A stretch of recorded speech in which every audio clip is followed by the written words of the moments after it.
Hi welcome back to village life style. అందరు ఎట్లున్నారు? నేనైతే మంచిగున్నా.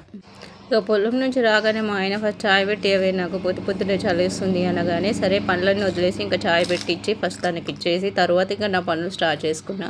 ఇక బయట ముగ్గు పెట్టేసి ఇంట్లో ఉన్న గిన్నెలన్నీ క్లీన్ చేసేసుకొని ఎక్కడివక్కడ సర్దేసుకుంటున్నా.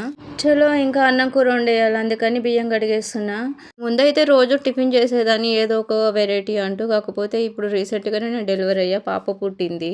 అందుకే ఇంకా ప్రొద్దున్నే టిఫిన్ పెట్టుకుంటే చేయాల్సిన పనులు చాలా అయిపోతాయి. అందుకని నాతో అవదని చెప్పి ఇక డైరెక్ట్గా అన్నమే వండేస్తున్నా. ఇక మా ఆయన కావాలి అనుకుంటే టిఫిన్ చేయాలి అనుకుంటే ప్రొద్దున మార్నింగ్ టైంలో వీలు అవ్వకపోతే ఆయన బయట తినేసాడు. ఇంకా నాకు కూడా తీసుకుని వచ్చేసి ఇక ఫస్ట్ నా బాబుకి అయితే 8:39 లోపు ఏదో ఒకటి తినిపించేస్తా. ఎందుకంటే పిల్లలకి టైం టు టైం ఫుడ్ పెట్టడమే బెటర్, అది ఎర్లీగా పెట్టడమే చాలా. అబ్బా ఇందాకే రీసెంట్గా డెలివరీ అయ్యా అని చెప్పావు, అప్పుడే బాబుకి ఫుడ్ అంటున్నావని నాకు ఫస్ట్ బాబు పుట్టాడు, వాడికి 2 years కంప్లీట్ అయిపోయింది రీసెంట్గా. తర్వాత పాప పుట్టింది, పాపకి 2 months కంప్లీట్ అయింది జస్ట్.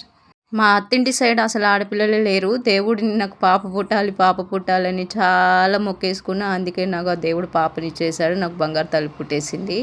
కానీ 2 పిల్లలతో మామూలుగా ఉండదు, మోత మోగిపోద్ది అన్నమాట. సర్లే అక్క, ప్రతి ఇంట్లో ఉండేదే కదా ఈ గోల అని అంటారేమో. ప్రతి ఇంట్లో ఉండేదే, కానీ నాకు కొత్తే కదా. సెకండ్ సార్ అమ్మాయి అయిన తర్వాత అర్థమైంది నాకు ఈ పిల్లల గోలంటే ఎలా ఉంటుంది. ఇప్పటికీ చూడండి నా పాప ఎలా అరుస్తుందో.